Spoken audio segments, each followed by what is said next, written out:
I wanted my boys to know the place I grew up in. You know, that spot in the woods where everything felt simple. So anyway, I packed up the old Ford Explorer, a 2005, still running fine back then, and took my two sons, 6 and 8, on their first real camping trip. I mean, I'd been talking about it for months. The lake, the fire, the way the stars look when there's no city lights around. Looking back, I should have realized that the silence was the first sign something was wrong. But that night was perfect. The drive took about 3 hours. The boys had their faces pressed to the windows the whole time, counting deer. I had Mr. Brightside playing on the CD player. Yeah, the Explorer still had a CD player. My oldest kept singing along, off-key, and the youngest was already half asleep. The air got cooler as we left the highway. Pine. That's what I remember first. That sharp, clean smell coming through the cracked window. We pulled into the spot just before dusk, the same clearing my dad used to take me to in the 90s. I mean, it looked smaller now, older, but the big pine at the edge was still there. I got out, and for a second, everything was quiet. Then a distant crack, branch snapping somewhere deeper in the trees. Probably just an animal. I didn't think much of it. I set up the tent while the boys gathered sticks. The Coleman went up easy. I'd practiced in the backyard twice. You know how it is. You want everything to go right. And it did. I lit the lantern, unrolled the sleeping bags, and sat back for a second. The tent was warm. The boys were laughing. I felt proud. Like I was giving them something my dad gave me. A memory. We ate cold sandwiches because I didn't want to mess with the camp stove that late. Then I zipped them into their bags, told them a stupid joke about a moose, and kissed their foreheads. They were out in 5 minutes. I sat by the tent opening for a while, just listening. The fire had died down to coals, and I swear, for one long moment, I didn't hear anything. No wind, no crickets, just that heavy silence pressing in from all sides. Then a branch snapped again, closer this time. I told myself it was nothing. Zipped the tent shut and laid down, smiling, thinking about how happy they'd be in the morning. Morning came with that damp earth smell. You know the one. Wet pine needles and cold ground. I unzipped the tent and just stood there for a second, breathing it in. The boys were still asleep, so I put on the camp stove and made coffee in my old metal mug. And then I heard a snap, a twig breaking somewhere off to the left. I looked up, but nothing moved. Probably just a deer, I guess. The boys woke up hungry. We had Pop-Tarts because, it's camping with kids. You bring the easy stuff. Then I handed them each a stick and told them to gather kindling. They ran off screaming like little idiots, and I just laughed. The sun was up, burning off the fog over the creek. I grabbed the fishing rods, cheap little Zebcos, and showed my oldest how to cast. He almost hooked himself in the ear, but yeah, he got it eventually. We spent the morning by the water. The youngest found a can of Pringles I'd left by the log, so he sat there eating them one by one, all proud of himself. And then I noticed something. By the big pine near the creek bank, a cigarette butt. Not old and gray, fresh. I picked it up. Still had a little white paper left. Someone had been here. But I figured, it's public land. Probably some fisherman a few days ago. No big deal. The rest of the day was fine. We hiked a little, threw rocks in the water, cooked hot dogs over the fire when the sun started going down. The boys were tired, happy. I was relaxed for the first time in months. That night, after I put them in the tent, I sat by the coals alone. The fire was just orange glow and smoke, And then I heard it. A rustle. Behind the tent. Close. Something moving through the dry needles. I froze. Listened. Nothing. Then another rustle. Slower. I grabbed the flashlight and stood up, walked around the tent, shone the light into the trees. Nothing. No eyes. No shape. Just the dark. Probably just a raccoon, I told myself. Yeah, just a raccoon. I kicked dirt on the fire and crawled back into the sleeping bag. But I didn't sleep. I just laid there, staring at the tent wall, waiting for the sound to come back. I don't know what woke me. Like I was deep asleep. Then suddenly my eyes were open, and it was pitch black in the tent. I mean, seriously dark. I could hear my own heartbeat. I blinked a few times, checked my Casio watch, pressed the back light. 2:03 a.m. Then I heard it, a whisper, not from outside, from next to me, my oldest. His voice was so quiet I almost missed it. Dad. Dad, wake up. I turned my head. He was sitting up in his sleeping bag, staring at the tent wall. His little brother was awake too, pressed against his side. Both of them were shaking. What's wrong? I whispered back. And my oldest leaned close to my ear. His breath was hot. He said, "There's a man standing by the tree." I froze. My blood went cold. I listened. Silence. Just that thick, heavy silence you only get in the woods at night. I told them to stay put. Then I crawled to the tent opening, unzipped it just a crack, picked up my mag light, shone the beam outside. Nothing. The big pine stood there, maybe 30 feet away. Moonlight on the bark, no shadow, no shape, just branches moving a little in the breeze. I swept the light left and right. Trees, ferns, the dark spaces between. Nothing moved. I zipped the tent back up, turned to the boys. They were staring at me with these wide eyes. I told them it was just a dream. You know, shadows playing tricks, the wind moving branches. I said it probably looked like a man. But there's nothing out there. Must have been the wind. They didn't look convinced. But I laid back down, pulled the sleeping bag over them, and told them to close their eyes. I said I'd stay awake and keep watch. So I did. I laid there, staring at the tent ceiling, listening. The silence was so loud, it hurt my ears. No crickets, no owls, just nothing. Then I started to think. The boys hadn't screamed. They hadn't cried. They just whispered, like they didn't want whoever it was to hear them. I turned my head toward the tent wall, and I swear for a second, I thought I saw something move outside, a shadow passing between the tent and the moon. I held my breath, listened. Silence.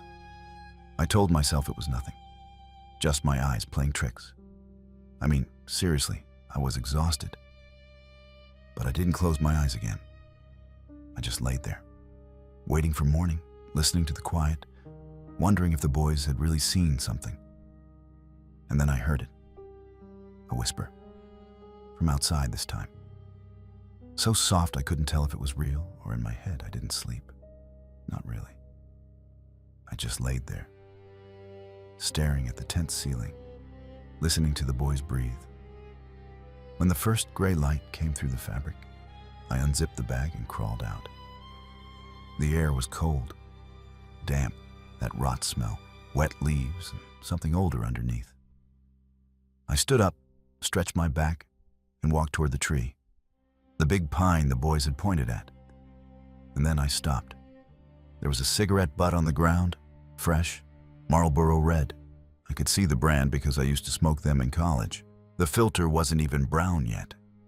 Someone had been here last night, while we were sleeping.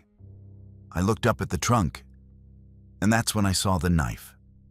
A buck, folding knife with a black handle, jammed right into the bark about chest high. Stuck there like a nail. Tied to the handle with fishing line was a piece of paper. Waterproof notebook paper, the kind you take camping? My hands were shaking when I pulled it out. The note said, in block letters, "I was here first. Leave." Honestly, I just stood there, staring at it. My heart was pounding so hard I could feel it in my throat. I looked around. The woods were quiet. Too quiet. No birds. No wind. Just that metallic taste in my mouth. Like I'd been sucking on a penny. I ran back to the tent. Checked the boys. Still asleep. Thank God. I zipped them in and walked a big circle around the campsite. Behind the trees, down by the creek, checked every bush, every fallen log. Nothing. No footprints except mine. No trash. No car sounds. Like whoever did it just vanished. So anyway, I told myself it was probably some drunk hunter playing a joke. You know, locals who don't like outsiders. Honestly, that made sense. People get weird about their spots. I almost believed it. But I didn't unpack the coffee. I didn't make breakfast. I woke the boys up, told them we had to leave early because of bad weather. They were groggy and confused, but I didn't care. I threw everything in the back of the Explorer. Tent still wet, sleeping bags half zipped. The knife was still in the tree. I left it there. I wasn't touching it again. The boys asked why I looked scared. I told them I wasn't scared. I said, "Daddy just wants to get home." And I kept looking over my shoulder, waiting for someone to step out of the trees. No one did. But as I started the engine, I caught one last whiff of that rot smell. And I swear, for a second, I saw something move between the pines. I didn't even zip the tent properly. Just grabbed the wet fabric and threw it in the back. Sleeping bags half rolled. The cooler tipped over, and I heard soda cans rolling around. I didn't care. The boys were standing by the Explorer, hugging their jackets, looking at me like I was crazy. "Dad, what's wrong?" my oldest asked. "Nothing," I said. "Just get in." But yeah, they knew something was off. I could see it in their faces. The youngest started crying. Just quiet tears, not loud. Like he didn't want to make me more upset. That broke my heart. But I kept throwing stuff in the trunk. The lantern, the fishing rods, a bag of chips that burst open. I didn't stop. And then I heard it. A snap. Behind me. In the trees. Close. I spun around. My heart was in my throat. I looked at the tree line. The shadows between the pines. Nothing moved. No branches shaking. No shape, just the woods. Quiet. Like someone had been there a second ago and stepped back. I stood there for maybe 5 seconds, breathing hard. Then another sound. Footsteps. Slow, deliberate, on pine needles, coming from my left. I turned again. Nothing. "Get in the car," I told the boys. "Now." They scrambled into the back seat. I slammed the trunk, jumped in the driver's seat, and turned the key. The Explorer started, thank God. I threw it in reverse and floored it.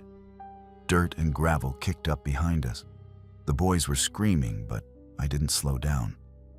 I just kept looking in the rearview mirror, waiting to see someone running out of the trees.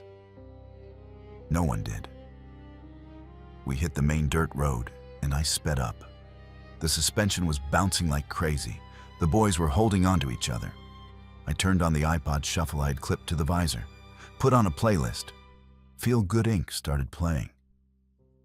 That song, the irony. But I left it on because the boys stopped crying. They started humming along, like everything was normal. I told myself it was probably just a hiker. Yeah, just some guy on the trail, nothing to worry about. But I didn't believe it. My hands were still shaking on the wheel. We got to the turn where the dirt road meets the paved one. The sign said, "Leaving National Forest." I felt a little relief. Just a little. I checked the rearview mirror one more time before pulling onto the pavement. And I saw him. A figure, standing at the edge of the trees, maybe 100 feet back, just standing there. Dark clothes, face I couldn't see. I slammed the brakes, turned around in my seat to look out the back window. Nothing. Just the empty road and the trees. No one was there. I stared for a good 10 seconds. The boys were asking what happened. I didn't answer. I just turned back around, put the car in drive, and pulled onto the road. My heart was pounding. I kept checking the mirror every few seconds. Probably just a shadow, I told myself, or another camper. But yeah, I didn't really believe that either. And the whole drive home, I couldn't shake the feeling that someone was watching us from the woods. Someone who wasn't done yet. We were maybe 2 miles down the gravel road when the engine coughed, and then died. Just like that. The steering wheel locked up, the radio went silent. I coasted to a stop in the middle of nowhere. Trees on both sides. No houses, no cars, just us. Seriously? Now? The boys were quiet. My oldest whispered something to his brother, but I couldn't hear what. I told them to stay in the car, lock the doors, don't open them for anyone. Then I got out. The gravel crunched under my boots. Loud. Too loud. Everything was too quiet otherwise. No birds, no wind. Just that sour taste in my mouth. Fear sweat, I guess. I popped the hood and stared at the engine. Oil was fine. Belts looked okay, but the hood was hot, way hotter than it should have been. I stood there for a minute, trying to think, and then I heard it. Footsteps on the gravel, behind me. Not fast, slow, deliberate. One step, pause, another step. I spun around. My hand went to my pocket for something, a knife, my keys, anything. Nothing there. I looked down the road, empty. I looked at the tree line. Nothing moved. No one was there. But I heard the footsteps. I know I did. The boys started screaming from the car. "Dad, let's go. Dad, please." I ran back to the driver's seat, slammed the door, locked it. My hands were shaking so bad I could barely turn the key. The engine cranked. Once. Twice. Nothing. "Please," I whispered. "Please start." Third try. The engine turned over. The Explorer rumbled to life. I didn't think. I just threw it in drive and floored it. Gravel sprayed everywhere. The boys were crying. I was crying too, honestly. We hit the paved road a few minutes later. I didn't slow down until we were on the highway, surrounded by other cars. Normal people going normal places. I finally let myself breathe. And then I looked in the rearview mirror, just to check on the boys. My oldest was holding a piece of paper, folded in half. He was staring at it with this blank look on his face. I asked him where he got it. He said he didn't know. It was just on the seat, between them. I pulled over, took the paper from his hands, opened it. Same handwriting as the note on the tree. But different words this time. Just 5 words, written in pen.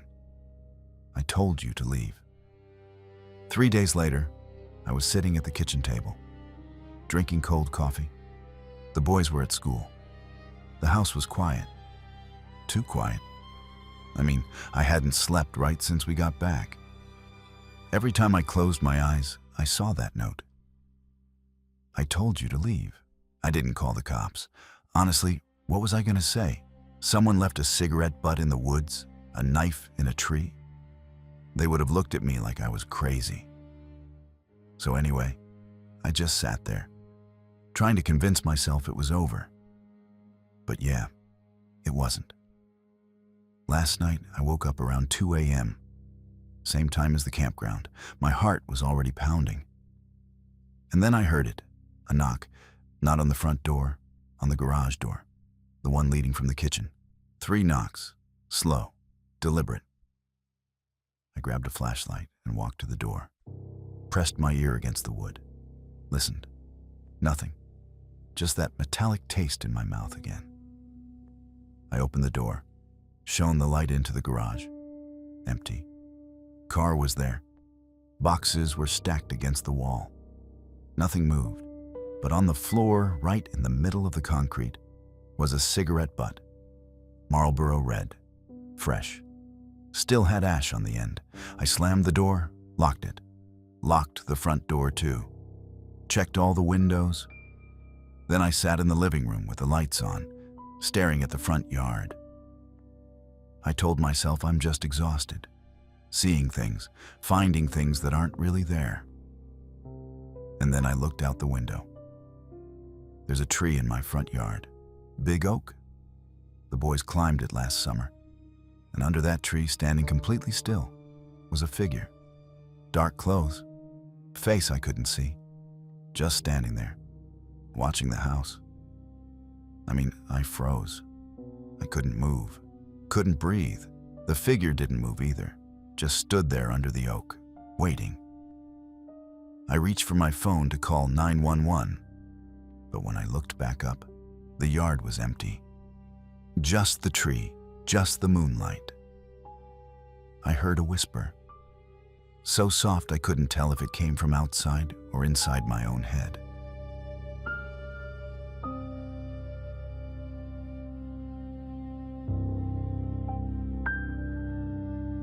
So anyway, I'd been doing this side gig for about 3 years, restoring old cabins in the woods. Nothing fancy, just patch the roof, fix the windows, make the place look less like a murder scene. It paid okay, and I liked the quiet. But this one call was different from the start. The guy didn't want to describe the job over the phone. He insisted on meeting in person, in a diner parking lot. Red flag, I guess. But it was November, work was slow, and he said he'd pay cash. That handshake, I later understood, wasn't about being polite. It was the first and last time he needed to touch me to make sure I was real. He pulled up in a 2009 Ford Taurus. Dark windows. He stepped out wearing sunglasses and a cap pulled low, even though it was overcast. His handshake was cold and long, like uncomfortably long. I pulled away first. He just smiled and handed me an envelope. Crisp $100 bills, more than I'd asked for. I said, "You need a receipt?" He said, "No." Then he gave me the address. Deep forest, no cell service. I asked why he wasn't doing the work himself. He said, "I don't like the woods." Maybe he was just weird about privacy. That's what I told myself. I drove home that night with the envelope on my passenger seat. And I remember thinking, why was he wearing sunglasses at 7 p.m.? The drive took almost 2 hours. The road went from paved to gravel to just 2 dirt tracks. My Ford Taurus scraped the bottom a few times, like I really should have turned back. But the money was already in my pocket, and I'd already bought the paint. The cabin was worse than he described. The porch sagged. 2 windows were cracked. The front door didn't lock, just a piece of rope looped through a nail. But the frame was solid. So I got to work. First day, I fixed the porch steps. Second day, I replaced the windows and patched the roof with tar paper. Third day, I painted the trim. No neighbors, no cars passing, just wind through the pines and the smell of damp wood. I had my iPod Nano playing Kids by MGMT on repeat. Felt like a movie montage. I wasn't supposed to sleep there. The client never asked me to. But by the 3rd evening, I was tired. And the drive back was 2 hours, and the cabin had a wood stove. So I thought, one night. What's the worst that could happen? Probably just the old wood settling. That's what I told myself when I heard the first creak after sunset. I ate a can of beans cold, laid my sleeping bag on the floor, and watched the fire burn down. The wind picked up around midnight. I zipped the bag up to my chin, and like an idiot, I left the rope on the door. Not locked, just looped through. I fell asleep to the sound of the forest breathing. I guess I woke up around 2 a.m., not to a noise, to a feeling. You know that feeling? Like someone standing over you. I opened my eyes and the fire was dead, pitch black. But I could hear something outside. Whispers, not words, just low, breathy sounds. 2 or 3 voices. They weren't talking to each other. It was more like humming. No, mumbling, like they were reading something under their breath. I grabbed my Maglite flashlight, clicked it on. The beam hit the window, nothing, just trees. I got up slow, crept to the door. The rope was still looped through. I cracked the door open an inch. Cold air rushed in, and the whispers stopped. Silence. I stood there for maybe 2 minutes. Flashlight scanning the tree line. Nothing moved. I convinced myself it was the wind, or a dream. You get weird half-dreams when you're sleeping somewhere new. That's what I told myself. But yeah, I still checked the rope twice before going back to the sleeping bag. I left the Maglite on, pointed at the door, and then, just as I was closing my eyes, I heard a creak, not from the house, from outside, like someone leaning on the porch railing.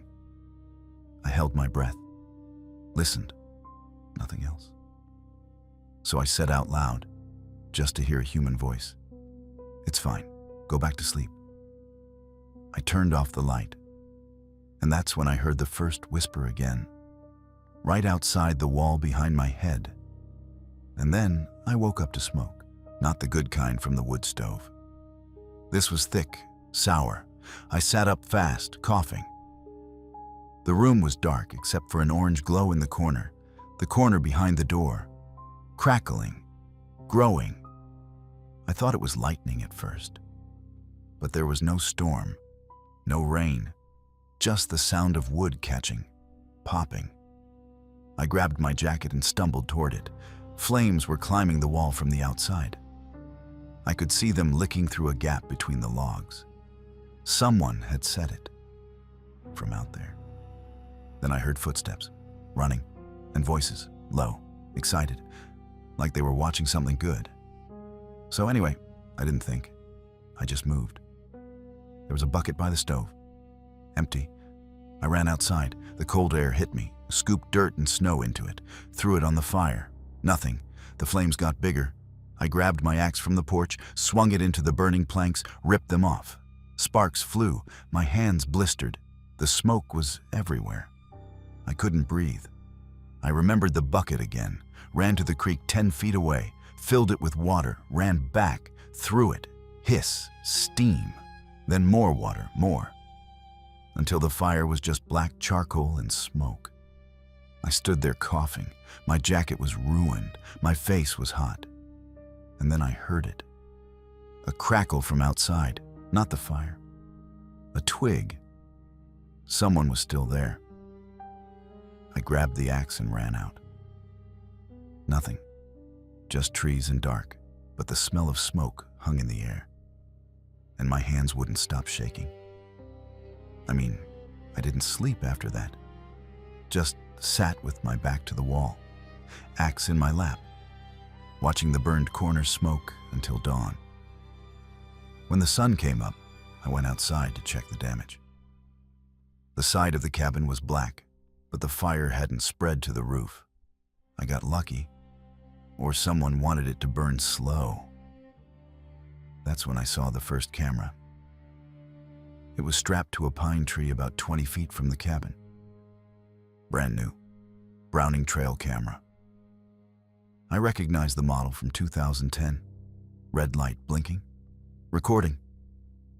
I walked around the cabin, found 4 more, all aimed at the walls, at the windows, at the door I'd run out of. Someone had set them up before the fire. Someone had wanted to watch. I pulled one down, checked the SD card. It was full of video.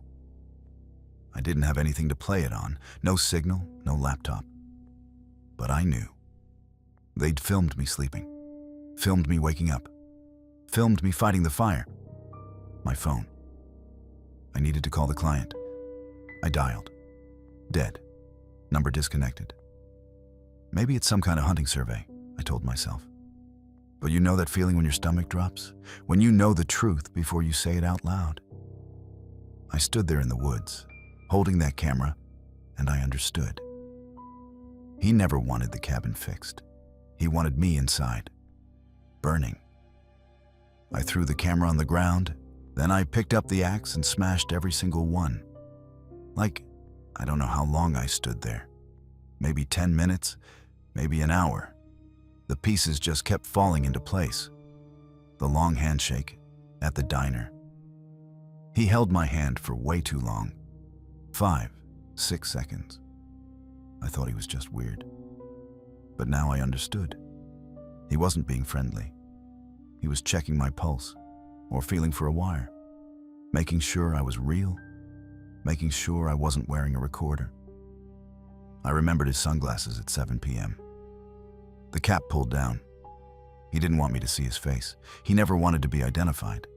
And the cash, crisp hundreds, no receipt, no paper trail. He didn't hire me to fix the cabin. He hired me to be inside it when it burned. The fire was set from outside.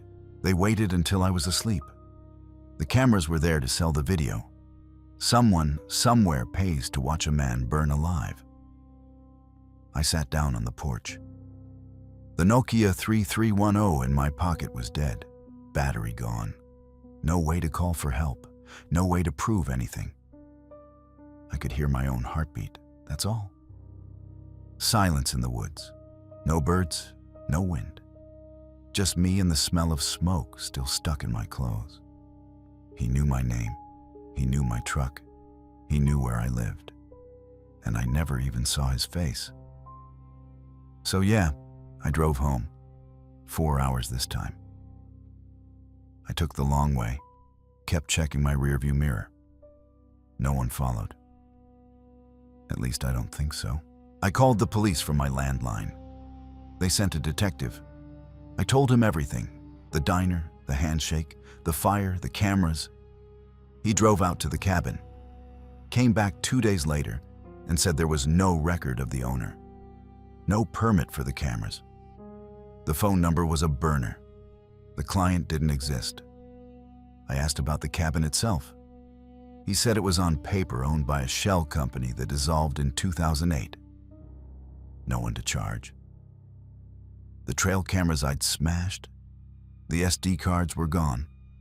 Someone had come back and taken them while I was driving home. I guess I should feel lucky I survived. But I don't. I just feel watched. Every time I pass a Ford Taurus. Every time a stranger holds out a hand to shake. Every time the wind picks up at night, I still don't take jobs in the woods. And I still check the lock on my door 3 times before bed. So, yeah, that's the story. The client never called back. The cameras never turned up. But sometimes, late at night, I swear I hear a crackle outside my window. And I don't know if it's just my head, or if someone's still filming.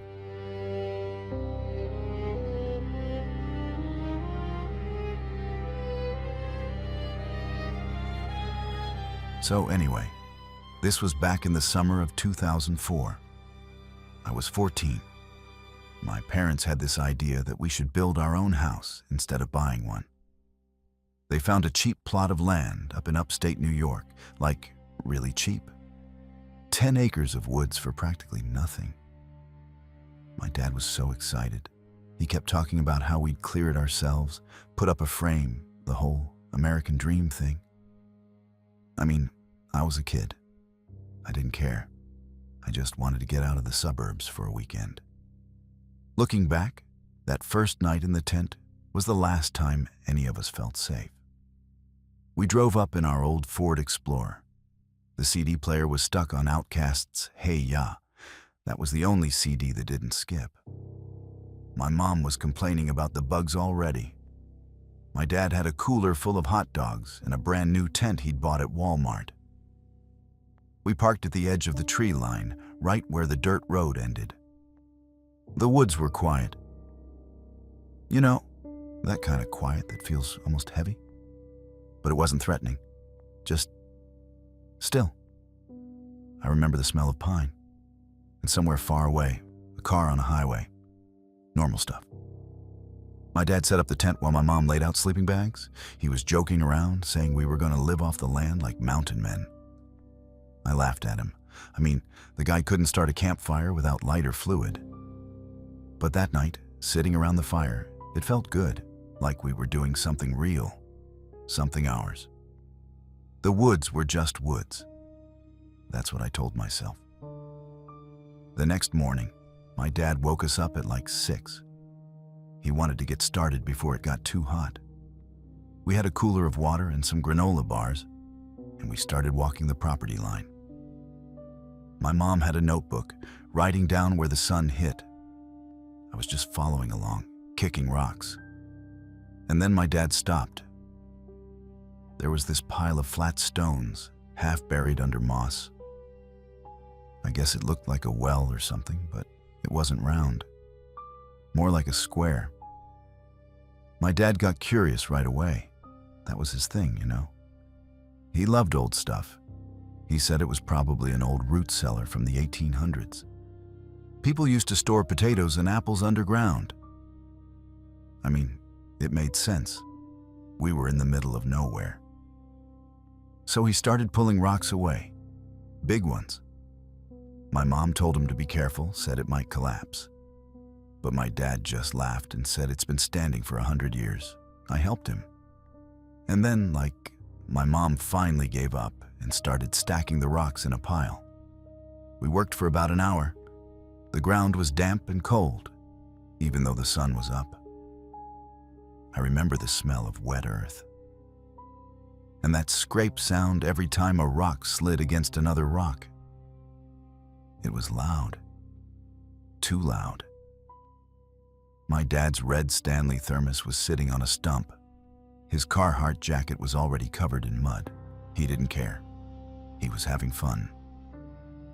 After about an hour, we had cleared enough rocks to see a dark opening. It was maybe 3 feet wide, just a black hole in the ground. My dad shined his flashlight down, but didn't see the bottom. He said it was deeper than he expected. My mom got quiet. She said maybe we should wait, call someone. But my dad was already pulling more rocks, and then, he got the last one out. And the smell came up.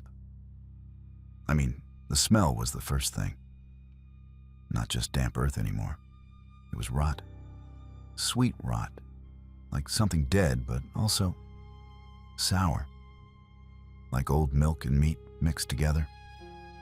My dad coughed and waved his hand in front of his face. But he still leaned over with his flashlight. It was a yellow mag light. The batteries were low, so the beam was kind of weak. But we could see enough. The cellar was maybe 10 feet by 10 feet. Small. The walls were just packed dirt with some old boards holding them up. And there were things down there. Canned goods, like a whole shelf of them. Rusted labels. Old blankets piled in a corner. A mattress on the floor. Stained. You know, dark stains that looked like they'd been there a long time. My mom whispered that we should leave. But my dad didn't move. The beam of the flashlight kept sweeping. And then it stopped. Hanging from a nail on one of the boards was a string. Like a necklace, but not beads. I mean, at first I thought they were beads. But then the light caught them. They were teeth. Human teeth. A whole string of them, all different sizes. Molars and incisors and little ones from kids, maybe. They were yellow and cracked, but still recognizable. My dad said nothing. He just stared. I heard my mom start to cry behind me. Quietly. Like she didn't want to make a sound. I wanted to say something. You know, like maybe it was dental school leftovers? Some weird art project. But I couldn't. because the mattress wasn't just stained. It had a dent in the middle, like someone had been lying there recently. And then the flashlight flickered. My dad pulled back so fast, he almost fell. He grabbed my arm and dragged me away from the hole. His face was white. He still didn't say anything. He just started throwing rocks back over the opening. But the rocks didn't fit the way they had before. And then my dad started throwing the rocks back. But they didn't fit right. The hole was still there. That smell was still coming up. I mean, I saw the teeth too. I couldn't stop seeing them. My mom was crying, not loud, just these little gasps. She kept saying we had to go. So anyway, we ran back to the campsite. We packed fast, like really fast, throwing sleeping bags into the Explorer. My dad didn't say a word. His hands were shaking. I remember my mom left her Diet Coke can on a stump, half full. She never did that. She was always careful about trash, but she just walked away from it. I grabbed my backpack and jumped in the back seat. It was late afternoon. The sun was still up but getting low. My dad started the engine and then just sat there. He was staring at the tree line. I asked him what was wrong. He muttered that something didn't make sense. The ground around the cellar was soft. We'd been walking on it all day. But there were no footprints leading to the hole. No path. No way in except through those rocks. And we'd just moved them. So anyway, my mom tried to call the sheriff. She pulled out her 2004 cell phone, one of those little flip phones. No signal. Of course. My dad said we'd drive out and call from the highway, but he didn't move. He just kept staring. I tried to tell myself it was just some homeless person's stash. You know, like someone living out there illegally. We'd call the sheriff Monday and they'd handle it. That made sense. I mean, it had to be that, right? But then I remembered the teeth and the way the mattress was dented, like someone had just gotten up. My dad finally put the car in reverse, and as we backed out, I heard something, a whisper. I couldn't tell where it came from. I told myself it was the wind, but there was no wind. The air was completely still, and the smell of something sour followed us all the way to the dirt road. We didn't leave. I mean, we tried. But my dad said we couldn't just abandon all our gear, the tent, the coolers, the tools. So we drove back to the campsite. I know, stupid. But we were tired and scared and not thinking straight. So anyway, we stayed. Night fell. We sat in the tent, none of us sleeping. My dad had a little lantern on. My mom was just staring at the tent wall. I remember the silence. Not even crickets. That's what got me. No bugs, no birds, nothing. Just heavy quiet. And then, around 2 a.m., I heard footsteps. Not one person, multiple people. Walking slowly through the leaves. Crunch, crunch, crunch. Getting closer. I held my breath. My dad put his finger to his lips. The footsteps stopped right outside the tent. I could see silhouettes through the thin fabric. 4, maybe 5 figures. And they were holding rifles. I could see the shapes of them. Long barrels. The smell of gun oil drifted in. Then a voice spoke. Calm. Male. He said, and I remember every word. You found our cellar. We don't bother you. You don't bother us. Pack up at first light and leave, while you still have your hands and feet. I mean, he said it so quietly, like he was asking for a cup of sugar. No anger, no threat in his voice, just a fact. No one in the tent moved. My mom grabbed my hand so hard it hurt. My dad just stared at the silhouettes. Then the voice said, "We'll be watching." The footsteps walked away. Crunch, crunch, crunch, fading into the woods. And then nothing. I told myself they were just paranoid locals, you know, protecting their pot grow or something. That's what I wanted to believe.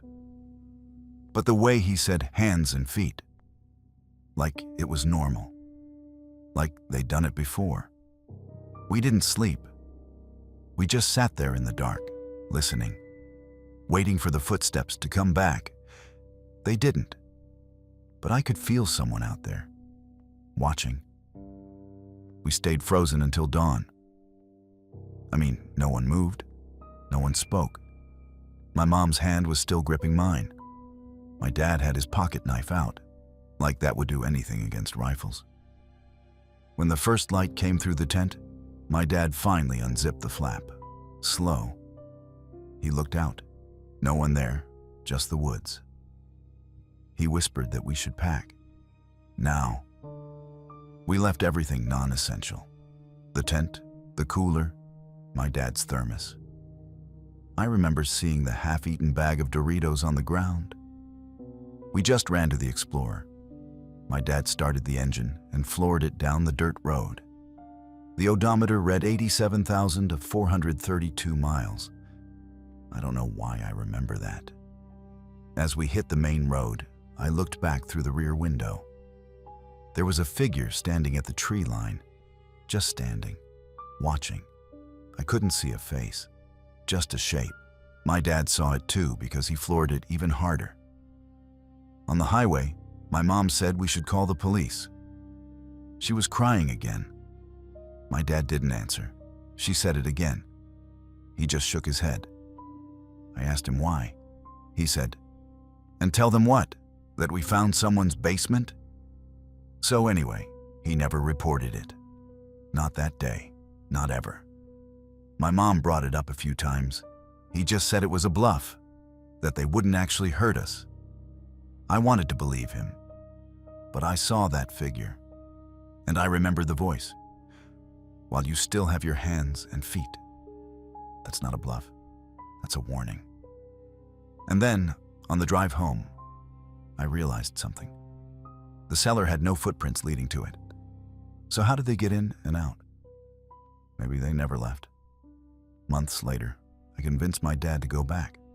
I needed to see it, to prove to myself it was real. He finally agreed.